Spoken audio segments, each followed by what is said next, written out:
Estás escuchando Comunidades en Movimiento por Turismo Rock.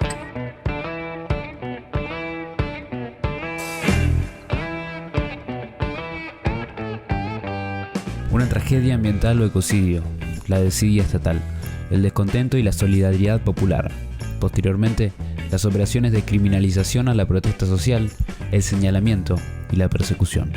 También el porteñocentrismo de varios medios de comunicación hegemónicos, incluso los progresistas, los incidentes y la soltada de mano del gobierno nacional a Arcioni. Para culminar, la visita de Patricia Bullrich a Chubut, reivindicando el discurso racista y rancio de la derecha que siempre está presente.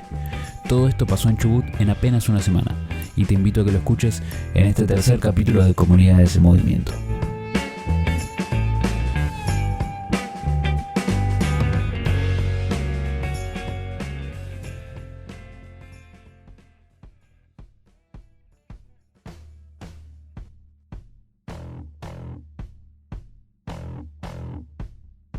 El día martes 9 de marzo, 6 focos activos de incendio dejaron sin hogar a más de 300 familias en la comarca del Paralelo 42.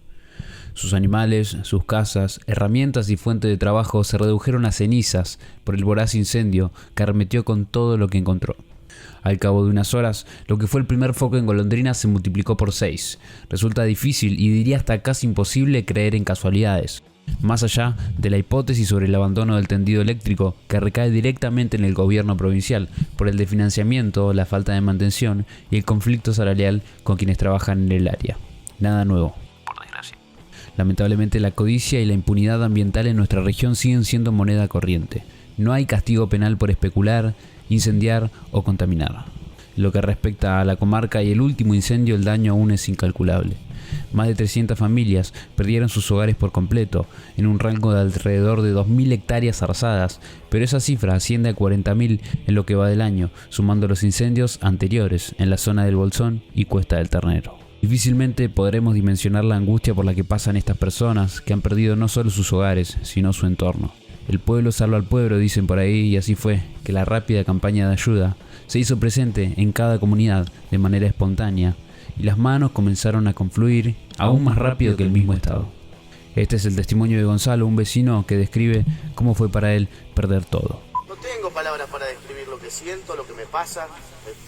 Desapareció no solamente que toda mi casa, no quedaron ni los cimientos, mis perros, mis gatos, mis gallinas, todos mis animales, perdí todo lo que me costó tantos años conseguir, con tanto esfuerzo, perdí todo.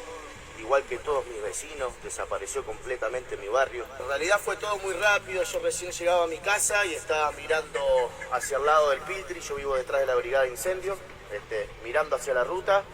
Y nada, me di vuelta un segundo cuando escuché una detonación enorme y vi que las casas de detrás de mi casa, a unos pocos metros, estaban explotando por el aire. Y lo único que atiné a hacer es avisar rápido a mi mujer, a mis hijos, agarrarlos y salir corriendo. Ellos salieron unos minutos antes. Yo agarré solamente el celular y la billetera y cuando quise desatar la perra, los animales se prendieron fuego delante mío. Apenas que pude acompañar a Pablo a que podamos salir, me quemé los pies, los brazos, las piernas, la cara, me esguincé los 2 tobillos, tengo la planta de los pies en carne viva. Yo creo que los primeros 150 metros antes de llegar a la ruta pensé que no íbamos a vivir. En un momento pensé en quedarme ahí porque ya no podía salir y no pensé que iba a tener fuerza.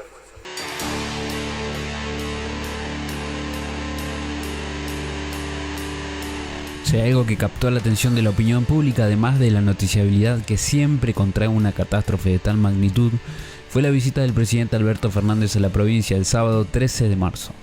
Recordemos que fue la primera vez que Alberto estuvo en Chubut, en un contexto de profundo malestar a causa de la fuerte crisis social, económica y ambiental ahora exacerbada con el incendio. La tapa de noticias sobre incidentes tratando de violentos y violentas a aquellas personas que se manifestaban defendiendo el agua al grito de fuera, Arcioni fuera, fue agenda de los medios hegemónicos. De repente se había instalado esta discusión y ya poco importaba el conflicto de la provincia y la catástrofe causada por los incendios, que por cierto aún amenaza con la reactivación de focos en la zona. El condimento que terminó de dinamitar esta fugaz visita fue la presidencia del gobernador Mariano Arcioni, a quien le habían ordenado explícitamente no asistir por el descontento que obviamente generaría. Pese a haberse ausentado en los días posteriores al ecocidio sin que nadie lo llame, Arcioni apareció en la pista de aterrizaje y llevó consigo un colectivo de gente que aparentemente sería parte del grupo de choque de la UOCRA, algo que ya se repitió en reiteradas ocasiones en distintos escenarios provinciales. El presidente molesto dijo que la minería era un problema que debíamos solucionar las y los chubutenses. Esto fue precisamente lo que dijo en su breve contacto con la prensa en aquella visita. Bueno, conozco que en verdad están más preocupados por el tema de la minería que otra cosa. Pero ese es un tema de la provincia, no es un tema mío. Es un tema que deben resolver los chubutenses, no es un tema nuestro. Y bueno, conozco perfectamente bien las dos miradas que hay en Chubut, en la zona cordillerana y en el resto de Chubut, pero no es un tema mío, es un tema que deben resolver los chubutenses. Comparemos su discurso a lo que dijo en 2019. Y en Chubut hemos logrado que en la zona de la meseta podamos explotar oro y plata. Y yo apelo a que ustedes sigan invirtiendo y sigan creyendo en el país. Se refirió a un hemos, nosotros, y ahora se refirió a un ustedes, los chubutenses. Ya parece que su discurso toma distancia. Pero además de distinguir entre un nosotros y ellos, el presidente afirmó que el rechazo a la mega minería es una cuestión de la cordillera, cuando bien se sabe que el amplio rechazo va desde la cordillera hasta la meseta e incluso la costa de la provincia. Pero me falta un personaje más en este asunto que en principio ni siquiera se alertó de haber liberado la zona. Pero luego hizo lo que mejor sabe hacer: criminalizar, perseguir, allanar y reprimir. ¿Lo tienen? Federico Mazzoni. Lejos de una mirada de autocrítica, este vocero del arcionismo echó culpas hacia todos lados, menos hacia el mismo gobierno provincial. Esto decía en la primera conferencia de prensa. El diputado Higón, junto con el intendente Sánchez, que eran los organizadores de este evento, que nunca nos facilitaron cuál iba a ser el itinerario. De hecho, fíjense que el itinerario que nos dan es un itinerario falso. Son los que ahora dicen es terrible lo que ocurrió. Les repito, son los que tenían el itinerario, son los que modificaron el itinerario, son los que lo llevaron a la boca del lobo, tanto el presidente como el gobernador, y encima de eso, el que encabezaba la marcha que generó toda esta agresión es un funcionario del intendente Sánchez. Luego de estas declaraciones, varios funcionarios se arremetieron contra el gobierno provincial, advirtiendo que ya habían avisado al gobernador Arcioni que no se acercara a la zona por el inevitable malestar que generaría en la sociedad. Sin embargo, poco caso hizo Arcioni. Lógicamente, lamenta la imagen que por ahí queda para todo nuestro país. Una imagen que ustedes verán que son 30 energúmenos que de la única forma que saben realizar sus acciones es a través del ejercicio de la violencia, pero eso no es Chubut.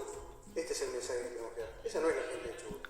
Son 30 personas que lógicamente dentro de la investigación también vamos a ver a quién le responde. Porque yo le acabo de mencionar que el que encabezaba era un funcionario de alguien que es conocido dentro de lo que es ese sector político. Esta maniobra de construcción de un enemigo interno, señalando una minoría radicalizada, es ya un esquema visto antes para justificar la persecución, pero más que nada para desprestigiar las luchas populares. Esta postura reencarna un discurso represivo de la derecha racista que hoy es una fuerza política en Argentina. Tal es el caso de la presidenta del PRO, quien sigue adjudicando hipótesis infundadas sobre los mapuches. Esto fue lo que dijo en Twitter antes de visitar Chubut. Estoy yendo a Chubut, una provincia con enorme potencial, la segunda provincia pesquera de nuestro país, con petróleo, con lo que quieran, esa es Chubut. Hoy a ese drama se le suman los incendios intencionales de un grupo, RAM, que nosotros combatimos, que lo que quiere es hacer de la Patagonia un lugar invivible. Vecinos y vecinas denuncian pública y abiertamente estas maniobras de persecución y criminalización. Tal es el caso de Jonás, vecino de Lago Puelo, en diálogo con el programa Bisagra de la radio escuela Seferino Namucurá de la ciudad de Madrid. ¿Escuchaste a Mazzoni? Me imagino que sí. Sí, lo escuché y estoy muy preocupado, pero recontra, por mi integridad y por la de un montón de habitantes de Lago Puelo. Bueno, por empezar porque los nombres que dio no conozco a los otros 4, pero conozco uno de los 5, y es una persona ultra pacífica que ese día estaba caminando por la calle y se acercó a la movilización. Yo lo vi, pero no, en realidad no estoy seguro, mira, ni siquiera estoy seguro si estuvo, me pareció de verlo. O sea, no estuvo en el mismo lugar donde estuve yo, no estuvo ni cerca del coche, o sea, es una persona que ni siquiera pertenece a la agrupación de No La Mira, y esa persona hoy está presa en el hoyo con una causa grabada. Así que, si ustedes entienden la gravedad de esto, de lo que estoy diciendo, van a entender por qué estoy tan preocupado. Y la realidad es que no estuvieron ahí, o sea, no estuvieron cuando llegó Alberto, no vinieron a la manifestación, no son parte del grupo No La Mina. y él está preso en este momento en el hoyo sin haber sabido ni siquiera que lo venían a buscar. Apenas Mazzoni dio los nombres, bueno, nos enteramos que lo habían recién detenido y le habían allanado la casa. Así que preocupadísimos, ya fueron allá amigos, la mujer, abogados. Pero esto es una locura, esto es realmente una locura. A su vez, Viviana Moreno de la Asamblea del No a la Mina Esquel recalca las irregularidades de los detenimientos y la persecución a vecinos asambleístas. Nosotros no sabemos si son legales las formas en que fueron tomadas esas pruebas. Pero el hecho más grave es que no ha sucedido jamás en ningún caso. Incluso, bueno, los mismos periodistas me decían, en casos graves de abuso, en cualquier caso que se sospeche un delito, donde los sospechosos o quienes tendrían que ser investigados sean identificados con nombre, apellido, domicilio, cargo, sueldo. Eso es de una gravedad enorme, porque expone a estas personas, como cualquiera de nosotros, a una humillación pública en un sentido que no es el ministro de Seguridad quien lo tiene que hacer, sino que lo tiene que hacer un juez.